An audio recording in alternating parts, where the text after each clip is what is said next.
গল্প নিষ্পাপ মুখের আড়ালে দুই শয়তান। বন্ধুরা, মানুষের মনের ভেতরে কি জন্ম থেকেই শয়তানি বাস করে, নাকি পরিস্থিতি তাকে দানব বানিয়ে দেয়? ইন্সপায়ারিং সিন এর আজকের পর্বে আমরা ব্র্যাম স্টোকারের এমন একটি গল্প নিয়ে এসেছি যা আপনাকে ভূত বা প্রেত নয়, বরং রক্তমাংসের মানুষের ভেতরের প্রাকৃতিকে চিনিয়ে দেবে। এটি দুই যমজ ভাইয়ের কাহিনী, হ্যারি এবং টমি। দেখতে খুব শান্ত আর নিষ্পাপ হলেও তাদের মগজে বিষের মতো জমা হচ্ছিল এমন এক নিষ্ঠুরতা যা কল্পনা করাও কঠিন।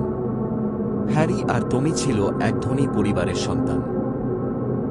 একদিন তাদের বাবা শখের বসে তাদের উপহার দিলেন কিছু খেলনা অস্ত্র, ধারালো ছুরি আর কাঁচি।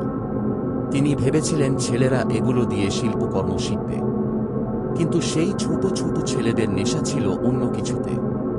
তারা কোনো কিছু গড়া নয়, বরং ভাঙাতেই আনন্দ পেত। শুরুটা হয়েছিল নিজের দামি খেলনাগুলোকে টুকরো টুকরো করে কাটা দিয়ে, কিন্তু খুব শীঘ্রই তাদের এই ধ্বংসের নেশা বেড়ে গেল। প্রাণহীন পুতুল কেটে তারা আর শান্তি পাচ্ছিল না। একদিন দুপুরে প্রাসাদের বাগানে তারা একটি ছোট্ট বিড়ালের বাচ্চাকে দেখতে পায়। সেই অবলা প্রাণীটির আর্তনাদ ওই দুই ভাইয়ের কানে সঙ্গীতের মতো শোনাল।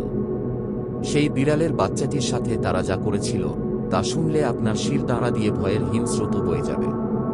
কিন্তু এটি তো ছিল মাত্র শুরু। তাদের চোখে একটা অদ্ভুত শীতল আভা থাকত, যেন তারা কোনো বড় শিকারের অপেক্ষায় আছে।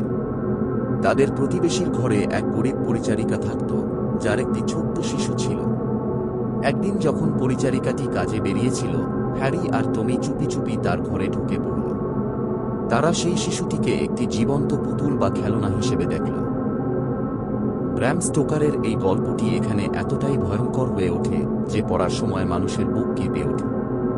ওই দুই ভাই একটি খেলা খেলল যার নাম ডুয়ালিজম বা দ্বৈত খেলা। তারা তাদের ধারালো ছুরি আর কাঁচি দিয়ে সেই নিষ্পাপ শিশুটির ওপর এমন নৃশংস পরীক্ষা চালাল যা কোনো জল্লাদও করতে ভয় পাবে। যখন বাড়ির বড়রা সেখানে পৌঁছলেন, ততক্ষণে সব শেষ হয়ে গেছে। প্রাসাদের মেঝের ওপর শুধু রক্ত নয়, বরং এক নিষ্পাপ শৈশবের মৃত্যু হয়েছিল। হ্যারি আর টমি সেখানে নির্বিকারভাবে দাঁড়িয়েছিল। তাদের চোখে মুখে না ছিল কোনো ভয়, না ছিল কোনো অনুশোচনা। তারা শুধু একে অপরের দিকে তাকিয়েছিল, যেন জিজ্ঞাসা করছিল, পরের খেলাটা কি এর চেয়েও বড় হবে? সমাজ তাদের পাগল মনে করেছিল, কিন্তু সত্যিটা ছিল এই যে তারা নিছক কোনো শিশু ছিল না, তারা ছিল শয়তানের মানব রূপ। বন্ধুরা, এই গল্পটি আমাদের মনে করিয়ে দেয় যে মাঝে মাঝে সবচেয়ে ভয়ঙ্কর চেহারাটি সেটাই হয় যার ওপর নিষ্পাপতার মুখোশ চড়ানো থাকে। দেখতে থাকুন ইন্সপায়ারিং সিন।